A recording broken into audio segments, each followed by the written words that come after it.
Hello everybody, welcome back to my channel. Today we're reacting to the Mind of Michael Jordan Obsession. I was told to check out more about Michael Jordan's mentality, and that's exactly what we're going to do today with Pio-Trex Productions. Hey yo, if y'all are new here, I am checking out deep diving Michael Jordan's career. I started watching ball in 2010. I never did my due diligence as a kid to go back and look at the legends of the sport. So now we're taking a deep dive on Michael, Larry, Magic for the first time ever. Some of those videos are already up if you're intrigued. But hey, let's check out Michael Jordan's mentality for the first time. It's so overhyped to me, that killer instinct, but it's overhyped because I just hear the term killer instinct, not because I know the story. So now it's time to hear the stories behind the hype. Let's go. I'm only doing it because it is who I am. That's how I played the game. Okay. That was my mentality. Hey, Jordan, what you got? Give me the mind of MJ. I want to learn. If you don't want to play that way, don't play that way. Okay. Yo, he's getting emotional. Whoa. Okay, Jordan. I like the emotion. You know, basketball is my love, always have been, and I can't ever, envision an ending of something like that. You know, that passion that I have for the game until I'm dead and gone. Until that's when it's, well, Dude, I could the day MJ passes away, my gosh, dude, I don't want to think about it. wait. I'm not in a rush. What's triumph mean? What do you associate with triumph? Winning. All the time, winning. 3, that's enough, isn't it? Enough for you? Enough for you. No, it's never enough. It's never enough as long as you compete. You know, it's always great to win. That's why you compete. And I think, we're going to certainly try to do this for the 4th time. But right now, the 3rd time was a lot of damn work. You know what I mean? You're hungry. I like that. Let's keep going, man. Are you full yet? No, you feel yourself getting full because each time that you win, it takes away a little bit of that hunger, which is a challenge within itself. That's fair, dude. It's a battle within your mind to find a challenge to go to that same place that you've been 5 times before. That's fair, dude. So many people win one time and then they just stop caring.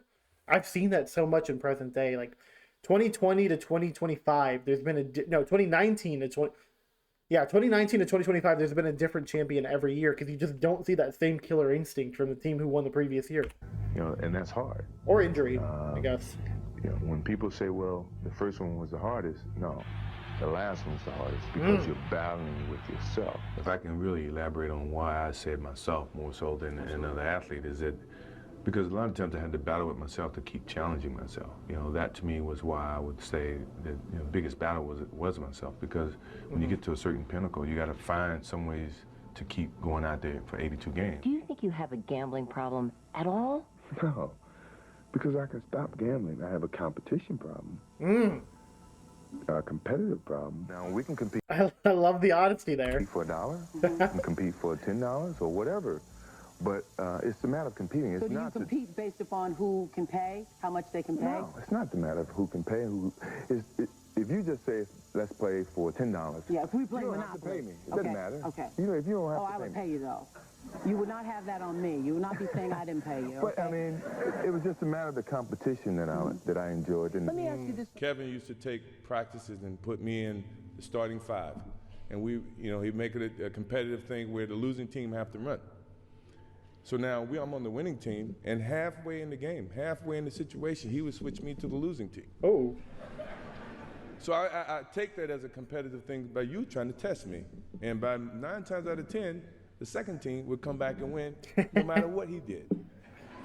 And you still want I to love do that. that as a pro when you leave basketball? That's a good story, man. That's a good story. Yeah, I do. A lot of people say I couldn't do it, which is more energy for me to try to do it. It just drives me. When people say I can't do anything, that means I'm gonna certainly try to achieve it even harder.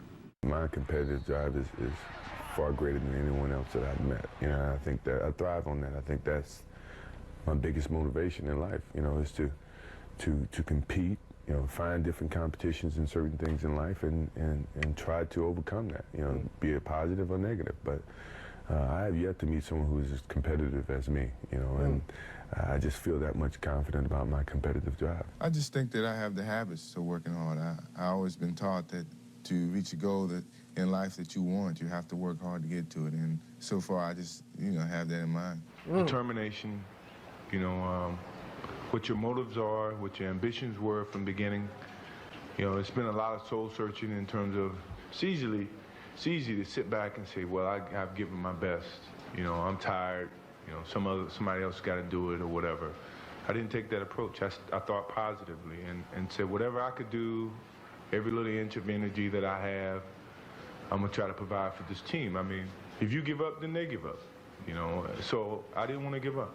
You know, no matter how sick I was, or how tired I was, or how, you know, low on energy I was, I felt an obligation, you know, to my team, to the city of Chicago to go out and give that extra effort so that we could be here for the 5th championship. How's the transition? I will say, he sounds very humble, very self-aware, very kind of in tune with himself, with the way he communicates. Like, when people tell me that Jordan had that killer mentality, I know they mean like he wanted to kill his opponent on the court, but this to me is more impressive. Like him talking about the internal battle, the him versus himself, him wanting to not give up that drive, that hunger to win. Been from college to the Olympic experience and now to the NBA. Well, I think it's been pretty easy. You know, I think the Olympic was kind of professional level. It was fast-paced, it was physical, and that's just the type of NBA game is. And, you know, coming on this level is a brand new start for me, and I have to start from the bottom and work my way up. So, yeah, I think the hard work is ahead of me, and I'm willing to take on that challenge and go out and play the best I can. Love that. I assume he was a rookie when he said that. Love that answer. Enough left to carry this team if you have to carry them? I hope I don't have to, but I'm the type of player that I'm going to leave everything that I have on the court, and hopefully that's enough. I was beat down because of the physicality of what was happening within the game, you know, and I didn't have it to compete with them. Michael Jordan went down, and he is grimacing in pain. That's when I really started to physically build my body up and gear myself up for that type of beating. Easy. From that year on, I got stronger and stronger and stronger and stronger because that became as important as anything else. I've really set a standard for myself, which is normal. But then you have to step it up another level to be above normal. What motivates me is the unknown. No one knows. You know, they can all speculate, but no one really knows. And you know, when you look at my career from high school all the way up through to the pros, no one knew what Michael Jordan was capable of. You know, and myself, I didn't know. You know, but that I didn't let that stop me. You know, and I let that motivate me more so than anything. That as long as it's unknown, that means I have a chance. Yeah. You know, and that's the way I pursued my whole career. I'm nervous. I think if you're not nervous, then you shouldn't be here. And it's a sense of nervousness because we're starting to venture down an alley that we hadn't seen in a long time. You know, and I think nervousness brings excitement. These are the games that Coach Smith used to tell me about. These are the fun games. When anticipation is so high and the expectation is to go out and play a hard game and let whoever put the hardest work on the basketball court decide to win, and who's going to win. And it's no different. Nobody said that Chicago Bulls are immune to this. I think this is a gut check for us, and I kind of like it. Dude, I love this side. I have not seen this side of Jordan, dude. Because keep in mind, like what I hear normally is he's a killer, he hates everybody, he's a jerk, he's this and that. But like he sounds so humble, so well spoken. I love like getting this perspective of him. It's really good. For one time, my principal advised me to go to an Air Force Academy because he felt that after I finished college, I have a job. So I said, no, I don't want to go that route. So I decided to go to the University of North Carolina. A lot of people didn't expect me to do so well, but I guess that was a challenge that I faced. And sometimes you have to face those challenges and see what happens. I will not quit this game because of what the media has done to me or what other people have done to me. I will quit this game because my skills are diminished. I can't find the challenges to keep pushing myself. My love is always going to be there, but my pride won't let me leave because someone else is going to push me out. I'm going to leave on my own terms, and I don't think too many athletes have that opportunity to do. No, they do not. That's what I want to do whenever it comes my time. Well, I just tried to. They made me work on the offense as well as on the defensive end, and it's always great to go against some challenges like that and just see how you stack up against some of the best two guards in the league. And I think in our team winning, has really put some pressure on them because they hadn't really had the help that I've had on the offensive end as well as the defensive end. So I'm happy with the way I played against both of those guys. I mean, that's just one game, and I'm pretty sure they was as excited as I was to compete against. 3 years of playing some solid basketball. Scottie Pippen and I have played basketball for, almost 12 straight months, and now, it took its toll on us. But we had so much desire and determination to get to this point that we were not going to give up. At least if we were going to go down, we were going to go down fighting with every energy that we had. We're going to put it on the basketball court. It was tough, Yeah. It was tough in the sense that I was more competitive than I ever was because I wanted to win more than I ever did, because of some of the bumps in the road. For a competitive... And he said that after his 6th championship. I thought it said 1998 there. That's an impressive answer, considering what he said about finding that hunger. Junkie like me, golf is a great solution because it smacks you in the face every time you think you have accomplished something. Oh!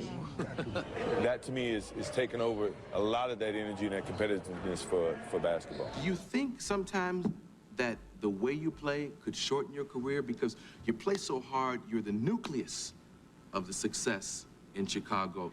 And I don't mean to embarrass you or put you on the spot so you have to diss your partners. But you have to really play hard. Does that hurt you physically? No, because when I play hard all the time. There's no turn it on here, turn it off here. It's just 110% at all times. So, if I burn out, I burn out. That means my career's short. I go play golf somewhere. But I like that. I get it now when y'all tell me that current day players like to load manage. I feel like for current day players, it's more of like, I want to extend my career. I don't want to burn out too quickly. But I respect this. Like, he's like, if I burn out, I burn out. I'm going to give it my 110%. I respect it. I understand right now we're in a league where people are making a lot of money and they don't want to burn out quickly. But I respect this from Jordan. I just never, in my whole life, I've never paced myself. It's all just go out and do your best. And a lot of people worry about me burning out. Amazing. I never had the time to worry about it. It evolved to be more of a mental challenge for me than a physical. And that's one of the reasons that I still play the game, because I can challenge myself. I never feel that I'm at my best. I feel I still have room to improve. I still set goals for myself to strive for. I'm never complacent with what I've achieved. Even though it's been very successful for me, I still feel I have a lot to prove, not just as a player, but as a person, as a father, to some extent as a role model in all aspects. So I'm never really too complacent with myself or with what I've achieved. When I get to a point where I feel I can improve as a player, I walk away from the game. I still feel that I have a plateau that I hadn't reached yet in terms of my skills or my expectations of myself. I'm always going to expect myself to do certain things or surpass certain things. As long as I believe that, then my road to success is going to continue to expand. I mean, what else can I say? The next year I come back, I broke my foot. I was out for 65 games. And when I came back, I wanted to play. Here in the doctors, they came up with this whole theory that you can only play 7 minutes a game, but I'm practicing 2 hours a day. I'm saying, well, I don't agree with that math. Yeah. And back then, it was about whoever had the worst record get the most balls in the ping pong balls, and you can decide what pick you're gonna have. But I didn't care about that. I just wanted to win. I wanted to make the playoffs. I wanted to keep that energy going in Chicago. So I had to go in his office and sit down with him. And I said, Jerry, I feel like I should play more than 14 minutes. I'm practicing 2 hours. He says, MJ, I think I have to protect the long term of investment that we've invested in you. And I said, Jerry, I really think I should be able to play. He said, let me ask you this. He said, if you had a headache, and at that time it was about 10% chance that I can re-injure my ankle or my foot. He says, if you have a headache and you got 10 tablets and one of them is coated with cyanide, would you take the Tylenol? And I looked at him, I said, how bad is the headache? Depending on how bad the headache. Love that, man. Good story there. Jeez, man. This might be my favorite Michael Jordan video I've actually looked into, dude. That was... It's one thing to hear, or it's one thing to see how a player plays. It's another thing to hear how they think. And I just have, like, I've not had the opportunity to hear that. And this was, like, really well done. Huge shout out to Pyo-Trex production. That was really well put together, man. I love that video. Oh, I just hit something. Let me know what y'all think about this. Let me know if there's more stories or videos I should check out about the mentality of Michael Jordan. But this genuinely might be my favorite one. And I feel like it's opened up an entire new way to think about Jordan, to think about him. It helps me understand you guys better in the comments, who you explain things, but without the context of like how MJ thinks, it's hard to fully understand the perspective y'all are coming through. So I think this is going to help me a lot. Anyways, let me know what y'all think about this video. Hope y'all enjoyed it. Have a great night, great day, whatever time of day it is for you, and I'll catch you guys on the next one. Doses!